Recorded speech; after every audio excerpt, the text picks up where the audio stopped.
How to set up spending alerts for Gemini credit card. First of all, open the app on your device and log into your account. Next, tap on the card section from the bottom bar. Then select your Gemini credit card to view card settings. Scroll down and find the spending alerts option, then tap on it. Here you can enable alerts for transactions, spending limits or large purchases.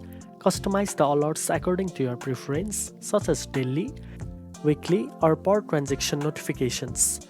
Make sure your email or phone number is updated so you receive the alerts without any issues. Once done, your Gemini credit card spending alerts will be active and you will be notified immediately for all transactions or spending thresholds. Now you know how to set up spending alerts for your Gemini credit card. If you found this video helpful, don't forget to like, share and subscribe for more grading tips. Thanks for watching and I'll see you in the next one.